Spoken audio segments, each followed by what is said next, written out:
Բարև ձեզ։ Այսօր խոսելու ենք զուգորդություններից։ Զուգորդությունները լավ հասկանալու համար պետք է նախ հասկանալ ինչեր են տեղափոխություններն ու կարգավորությունները։ Եթե չգիտեք, բացեք աջ վերևի անկյունում հայտնված դասը, նայեք եւ նոր անցեք զուգորդություններին։ Իսկ մենք ավանդույթի համաձայն կսկսենք խնդիր լուծելուց։ Խնդրում մեզ տրված է, որ Աննան ունի 8 գիրք եւ մեզնից պահանջվում է գտնել, թե քանի տարբերակով նա կարող է այդ գրքերից 3-ը դասավորել գրադարակում։ Դե նրանք, ովքեր ծանոթ են կարգավորություններին, կարող են միանգամից նկատել, որ ունենք հեշտ խնդիր, որը կարգավորությունների հաշվարկի մեթոդով լուծվում է, հա։ Առաջին տեղում գիրք կարող ենք ընտրել 8 տարբերակով, 8 գրքից յուրաքանչյուրը կարող է հայտնվել, ենթադրենք դրել են կապույտ գիրքը, դրանից հետո երկրորդ տեղում եղած գիրքը կարող ենք ընտրել տակը մնացած 7-ից, ունենք 7 ընտրության հնարավորություն, ենթադրենք դրել ենք կարմիրը, այդ դեպքում տակը մնաց 6 գիրք, որոնցից էլ կընտրենք 3-ը։ Շատ լավ։ Դե այս տարբերակով մենք կարող ենք ունենալ տարբեր դասավորություններ, հա, օրինակ կարող է սկզբում լինել կարմիրը, կապույտը, հետո կանաչը, կամ նարնջագույնը, վարդագույնը, հետո կանաչը, եւ այս բոլոր կարգավորությունների քանակը հաշվելու համար 8-ը բազմապատկում ենք 7-ին, բազմապատկում ենք 6-ին, իսկ եթե բանաձևի տեսքով էին գրում, 8-ի ֆակտորիալը բաժանում ենք 5-ի ֆակտորիալին։ 8-ի ֆակտորիալը 1-ից 8 թվերի արտադրյալն է, 8-ից հանած 3 5, 5-ի ֆակտորիալն է 1-ից 5 թվերի արտադրյալն է, եւ եթե կրճատում ենք, հենց մնում է 8 անգամ 7 անգամ 6, հա։ Երկու տարբերակով էլ կարող ենք հաշվել, թե բանաձևով, թե ուղղակի տրամաբանորեն, եւ երկու դեպքում էլ կստանանք պատասխանը 336։ Ու այսքան անելուց հետո եկեք մեկ այլ խնդիր լուծենք։ Նույն Աննան ցանկանում է իր 8 գրքերից ընտրել 3-ը եւ տանել ընկերուհուն։ Քանի տարբերակով է նա կարող այդ ընտրությունը կատարել։ Թվում է, թե գործ ունենք նույն խնդրի հետ։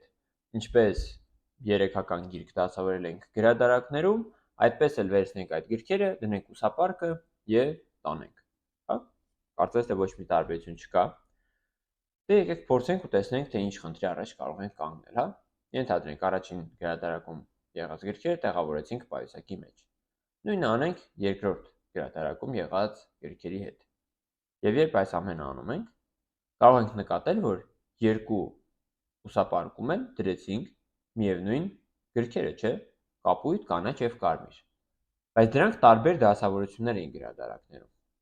որովհետեւ գրադարակներում գրքերի դասավորությունը էական էր, սկզբում կապույտը կլներ, հետո կանաչը, թե հակառակը, հա։ Իսկ այս դեպքում բացարձակ տարբերություն չկար։ Ինչ հերթականությամբ էլ մենք դասավորեինք գրքերը պայուսակի մեջ, նույն եռյակն էինք տանելու ընկերուհուն, հա։ Աննան նույն եռյակն էր տանելու, ուրեմն մենք պետք է ազատվենք այսպիսի կրկնվող դեպքերից, հա։ Եթե նույն ձևով հաշվենք ինչ գրադարակում դասավորելիս, ունենալու ենք կրկնվող դեպքեր։ Բայց ինչպես։ Հասկանալու համար թե ինչպես, եկեք վերհիշենք մի խնդիր, որը արդեն հավանաբար բոլորդ կհիշեք լուծել ենք։ 10 ընկերներ հանդիպել են միմյանց եւ ողջունել միմյանց ձեռք սեղմումներով։ Քանի ձեռք սեղմում է տեղի ունեցել։ Ինչ ենք անում այս դեպքում, հա։ Վերցնենք ընկերներից առաջինին, նա սեղմել է մյուսինի ձեռքը, այսինքն առաջին ընկերոջ մասնակցությամբ եղել է 9 ձեռք սեղմում։ Հետո անցնենք առաջ երկրորդ ընկերոջը դիտարկենք։ Նա նույնպես կատարել է 9 ձեռք սեղմում եւ այսպես կարող ենք ասել բոլորի համար, հա։ Յուրաքանչյուրը կատարել է 9 ձեռք սեղմում, 10 ընկերներ էին, գումարային կատարած կլինեն 90 ձեռք սեղմում, բայց այստեղ հենց հանգում ենք կրկին սխալի եւ կրկին կրկնվող դեպքերն են լինում պատճառը։ Ինչու՞։ Որովհետեւ եթե դիտարկում ենք հենց առաջին եւ երկրորդ ընկերոջ ձեռք սեղմումը, սա մի ձեռք սեղմում է, բայց մենք այս ձեռք սեղմումը հաշվել ենք մի անգամ առաջին ընկերոջ տեսակետից, առաջին ինյակում եւ մի անգամ էլ երկրորդ ընկերոջ տեսակետից։ Երկու անգամ ենք հաշվել, դե էլ ուրիշտեղ բնական է չենք հաշվել, հա, մյուսների մասնակցությունը այստեղ չկար, բայց ոնց որ մենք հաշվել ենք երկու անգամ, պետք է հաշվենք մեկ անգամ։ Ինչ անենք։ Եկեք ամեն ձեռք սեղմումը երկու անգամ չհաշվելու համար բաժանենք 2-ի, հա։ 90-ը կբաժանենք 2-ի եւ կստանանք, որ իրականում 45 ձեռք սեղմում էր եղել, իսկ մենք ամեն ձեռք սեղմումը կրկնակի հաշվելու պատճառով ստացել էինք 90։ Շատ լավ։ Կարող ենք արդյոք կիրառել այս մեթոդը մեր նախորդ խնդրի վրա գրքերի։ Այո, կարող ենք։ Նկատենք, որ կապույտ, կարմիր եւ կանաչ գրքերի դասավորությունները շատ են, բայց երբ Աննան տանում էր այդ գրքերը ընկերուհուն, տարբերություն չկար, թե ինչ դասավորություն ունենք, հա։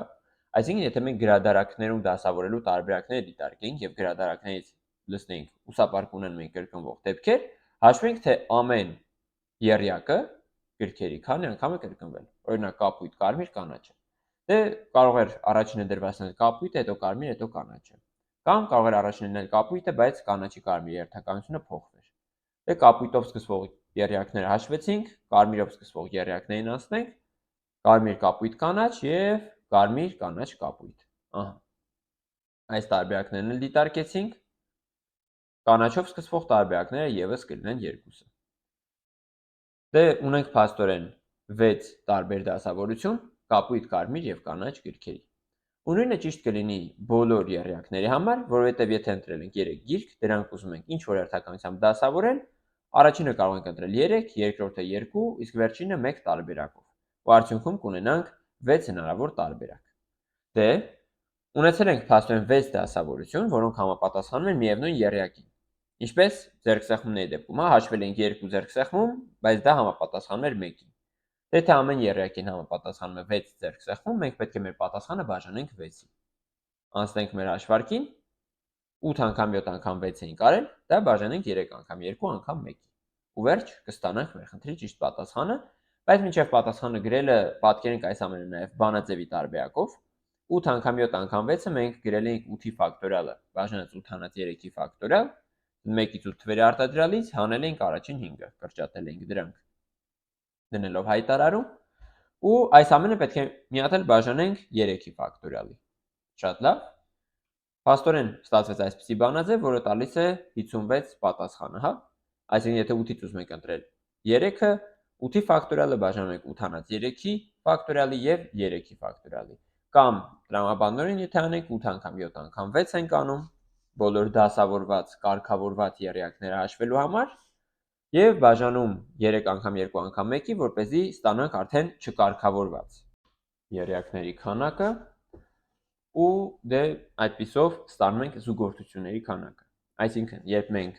դնում ենք գրադարակում, հասկանում ենք, թե քանի տարբերակով կարող ենք 8 գրքից ընտրել կարգավորված 3-ը։ Դրա համար կարգավորություններ ենք, հա, անվանել։ Կարգավորված, հերթականությունով դասավորված եռյակների քանակն ենք նայում։ Իսկ երբ հերթականությունը էական չէ, այսինքն երբ դնում ենք պայուսակի մեջ 8 գրքերից 3 հատ ընտրելու զուգորդությունների տարբերակն ենք նայում։ Քանի տարբերակով կարող ենք 3 գիրք իրար հետ զուգորդել եւ դնել պայուսակի մեջ, առանց հերթականությունը հաշվի առնելու։ Հա։ Եվ սա էլ փաստորեն եղավ զուգորդությունների քանակը հաշվելու մեթոդը, որը կկիրառենք երկրորդ խնդիրը լուծելիս։ Իսկ երկրորդ խնդրում էլ ունենք 9 տեսակի գնդակներ, որոնք վաճառվում են խանութում, եւ Արմենը ուզում է դրանցից 4-ը գնել եւ կրկին Արմենը լա ընկերասեր, ընկերոջ համար է գնում։ Քանի տարբերակով է նա կարող դա անել։ Նույն ձևով անենք, հա։ Սկզբում դիտարկենք որպես կարգավորություններ։ Քանի տարբերակով կարող ենք առհասարակ 4-ը գնդակներ հաջորդաբար ընտրել։ Առաջինի համար ունենք 9 տարբերակ, երկրորդի համար 8, երրորդի համար 7 եւ չորրորդի համար 6։ Դե տակը մնացած 5-ն էլ մնացին խանութում, հա։ Այսքան տարբերակ։ Բայց սա կարգավորությունների քանակն է։ Չէ՞ որ եթե մենք հակառակ հերթականությամբ ընտրած լինեինք այս 4 գնդակը, ունենալու ենք նույն քառյակը, փաստորեն նույն նվերը, կամ եթե մեր նոր սովորած տերմինով խոսենք, նույն զուգորդությունը գնդակների, բայց հաշվել ենք դա մի քանի անգամ։ Իսկ քանի անգամ ենք այս քառյակը հաշվել։ Դե քառյակը հաշվելիս կարող ենք առաջինը գնդակը ընտրել 4 տարբերակով, կամ բասկետբոլինը, կամ վոլեյբոլինը, կամ ֆուտբոլինը, կամ ռեգբիինը։ 4 տարբերակ ունենք։ Եթե օրինակ ընտրել ենք բասկետբոլինը, ապա երկրորդ գնդակի համար ունենք 3 տարբերակ, 3 տարբերակով կարող ենք դասավորել, բազմապատկենք 3-ով, ենթադրենք ընտրել ենք վոլեյբոլինը, հետո ֆուտբոլից եւ ռեգբիից կարգին ընտրություն կարող ենք կատարել հերթականությամբ դասավորելիս 2 տարբերակով, եւ եթե ընտրել ենք ֆուտբոլի գնդակը, արդեն միանշանակ վերջինը կլինի ռեգբին։ Այսինքն այս 4 գնդակները մենք կարող ենք դասավորել 4 անգամ 3 անգամ 2 անգամ 1 տարբերակով։ Ու փաստորեն ամեն այսպիսի ընտրություն գնդակների քառյակի մենք հաշվել ենք 4 անգամ 3 անգամ 2 անգամ 1 անգամ, այսինքն 24 անգամ, հա։